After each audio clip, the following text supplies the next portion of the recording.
Hello, wonderful friends. Welcome again back to me and my tiny microphone. I'm Bliss. Welcome to Soul Shine Wisdom. In this podcast, we talk about spirituality, creative self-expression, intuition, and personal development. My name's Bliss. I'm your host. I have a background in mental health and psychology and a heart for spirituality.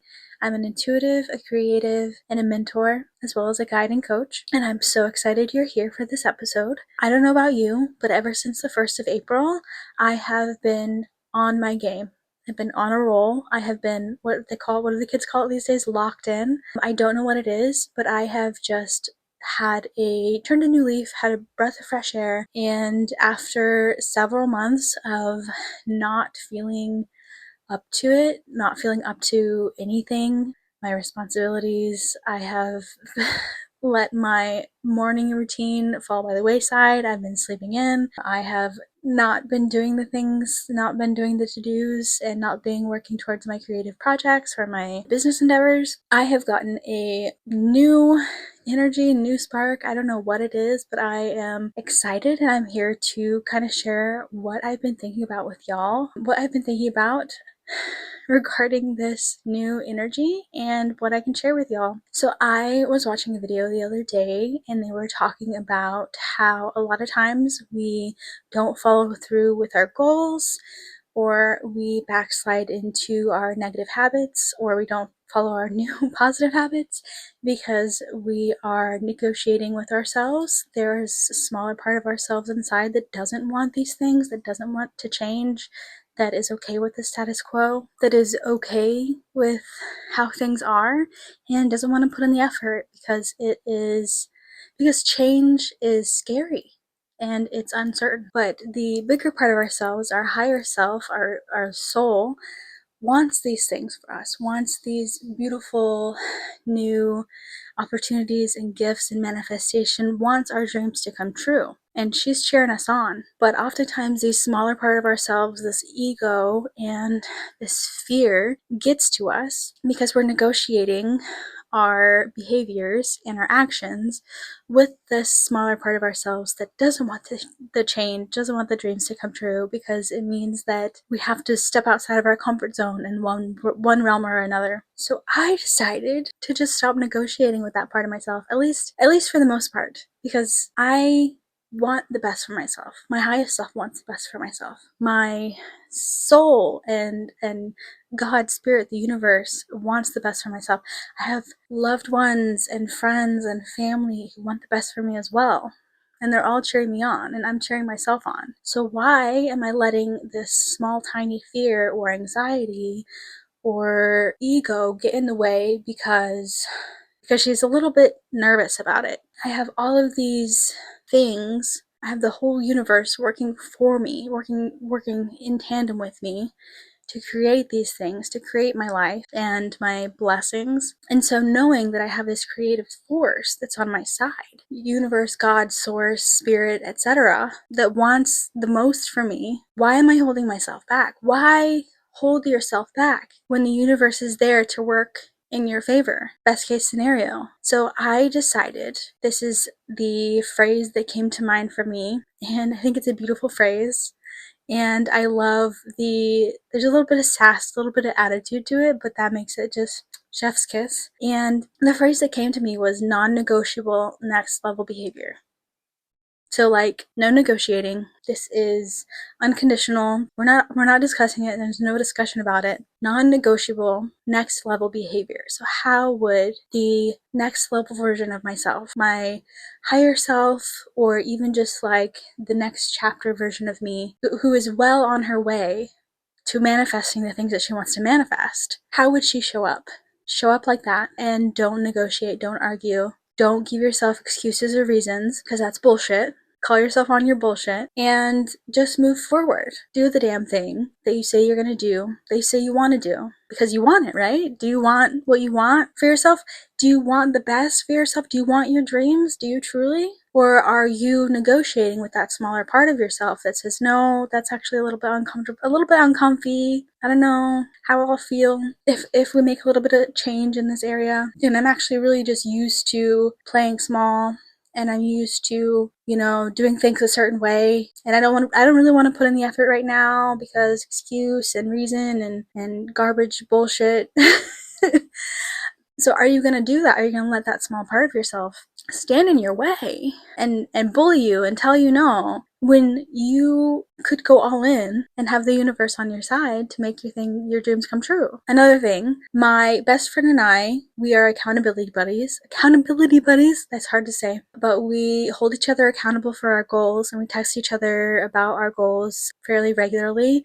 And I feel like, just kind of mutually came up with this, or like just came up with this and decided that we're going to do this thing, but we didn't really even discuss it, but now we're doing it, and it's actually kind of fun, so I enjoy it, and I wanted to share it with you, where instead of just yearly New Year's resolutions, we do monthly resolutions, and it is kind of a goal or an energy that we work towards each month. And this month, for me, I chose, and I think my non-negotiable next level behavior is going to be another one, because I think I'm going to have two this month, because I'm on my non-negotiable next level behavior, right? But the resolution that I chose, and before I even tell you, I want to talk about the word resolution. So the root word for resolution is resolute. And so a lot of times for New Year's, we choose a New Year's resolution because we think it's just going to be a goal or an aspiration that we work towards, which it is, but the word resolution is a resolute. So resolute is something that we have decided and chosen for ourselves and that we are resolute on, which means that we are non-negotiable about it. We have made up our mind and we're not going to change our mind. And I really feel like that resoluteness is the thing that, ironically, that makes your goals come to light. Ironically, because a lot of people don't follow through on their New Year's resolutions. And we think of them as goals, and we think of the New Year's resolution as something that is kind of almost required or necessary. It's like okay, well, the year's coming up, so I gotta hurry up and decide on a resolution or a goal or whatever. And while I think it is a beautiful tradition, and I actually have my own New Year's resolutions myself, I think it has kind of, because it has become such a tradition and such a given that it's something that we do, a lot of people forget that a resolution is something that is resolute, that is made up, that is non-negotiable, that's not going to change. And the resolute, I don't know, I'm snapping, but it feels like I need to snap on resolute. The resoluteness is what makes our goals stick.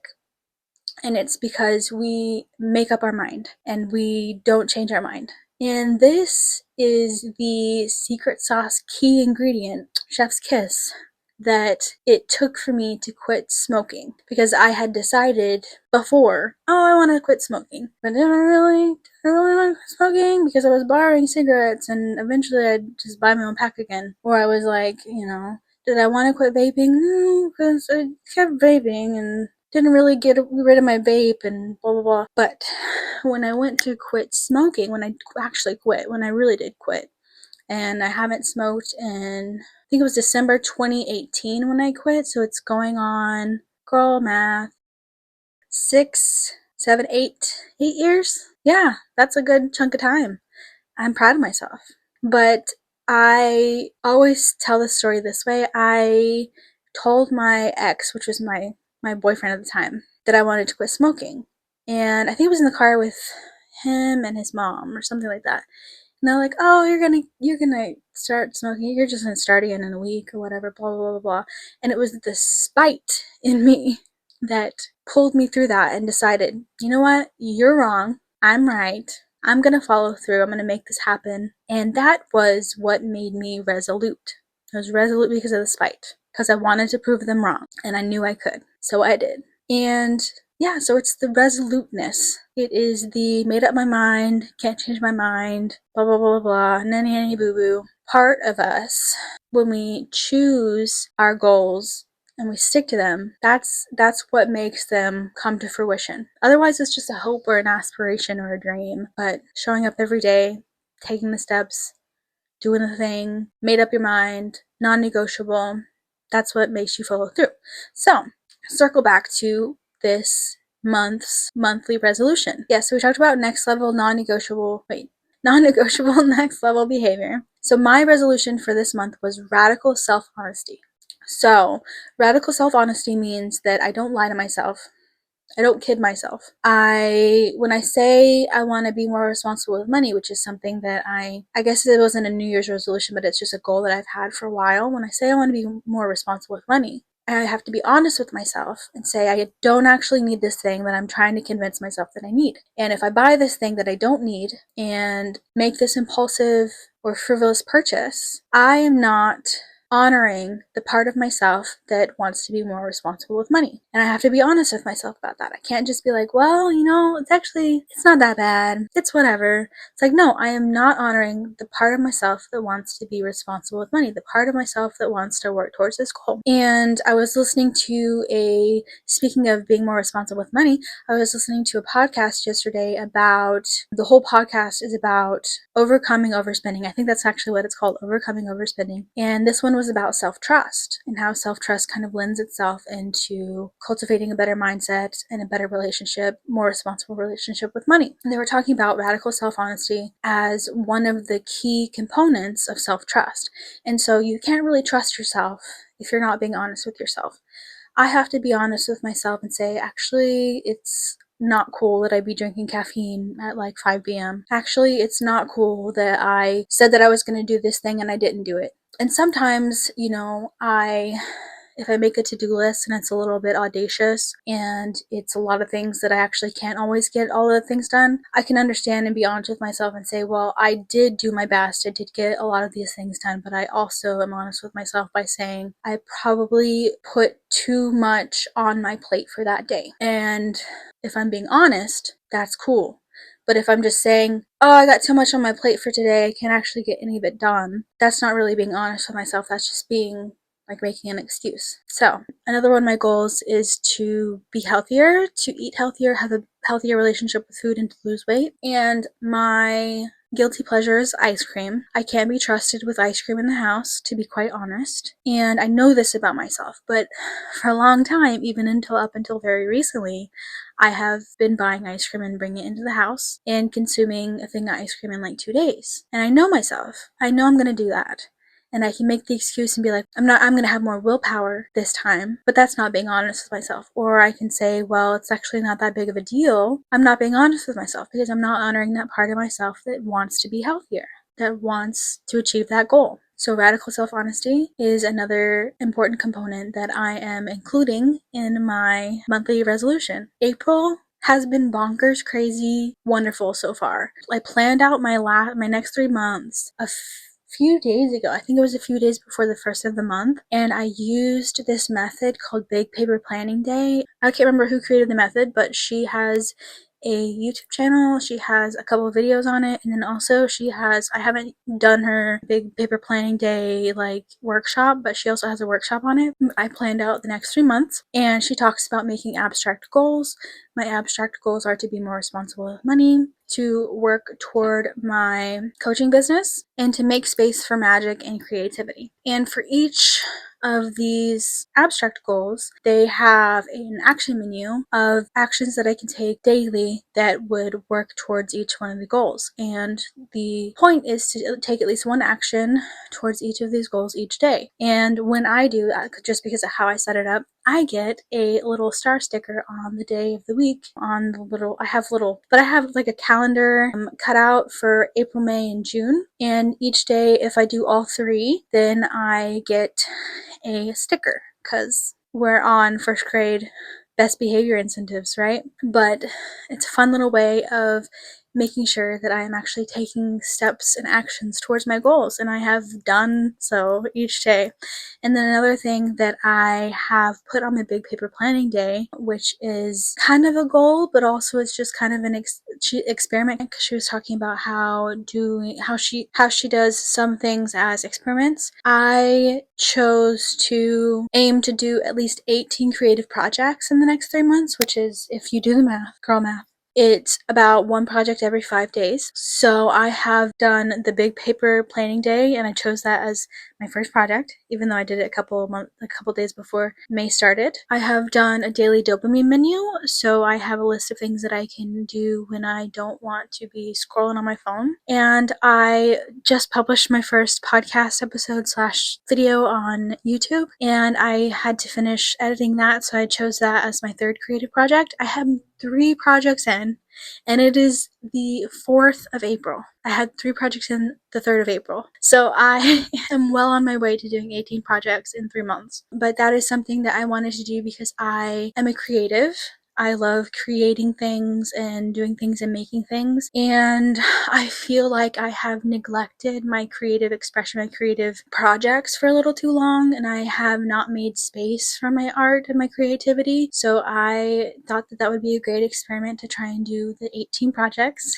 And so far it's going great. I'm so motivated to continue doing creative projects, and I'm just amazed at how wonderful April is going so far. I hope April is going great for you. I hope that you got some value out of this. I will say, I know we're talking a lot about goals today, but another thing that I have done for my goals that I have thought was a really fun little creative thing to do was I make Venn diagrams with my goals.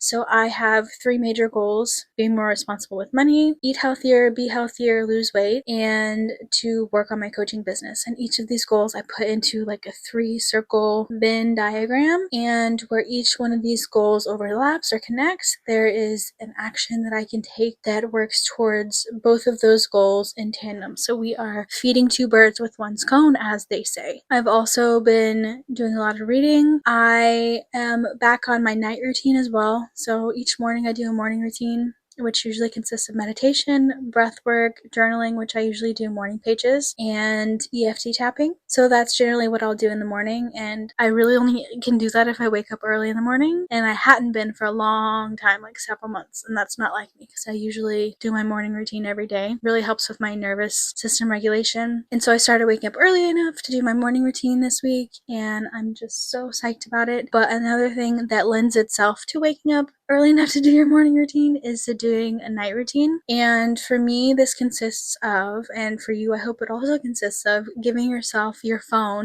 phone a bedtime. So no phone use after 8 or 9 p.m. I do 9 p.m. Sometimes I'm closer to 8:30, and I put her away, put her to sleep on her charger, and I don't put her by my bed or near my bed, because for me, I know that if it's close enough to where I can hit snooze immediately, I will hit snooze immediately and go back to sleep indefinitely. So I've been putting my phone in my office, it's a glorified walk-in closet, but it's an office, alright? Don't judge me. But I've been putting her in my office, which is like several steps away from my bed, and every time my phone goes off in the morning, I wake up and I have to take several steps across my room to go turn off the alarm, and that gives me a few more seconds of thinking about, oh, okay, I'm awake now and I should wake up now. And that's another way of being radically honest with yourself, is like, if I hit snooze, I can tell myself I'm going to wake up to the very next alarm right after a snooze. I'm only going to hit snooze once. But if I'm being honest with myself, and I know from my past behavior, I'm not going to hit snooze just the once. It's going to be on repeat. So again, circling back to the night routine, giving your phone a bedtime. 8 or 9 works great.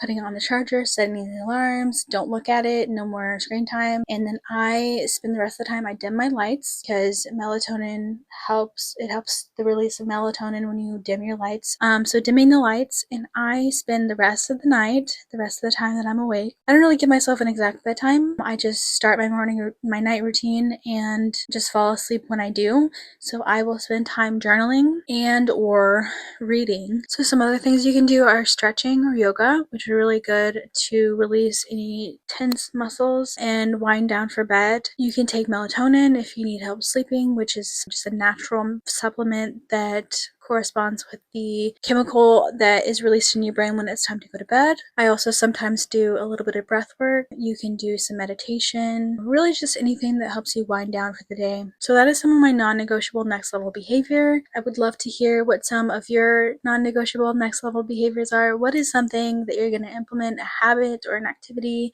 or a action that you're going to implement in your daily life or in your weekly life or just on the regular that is the next level you, that you're not going to negotiate. This is a resolution. You are resolute. You've made up your mind. You're not changing your mind, and you're not going to argue or negotiate with yourself.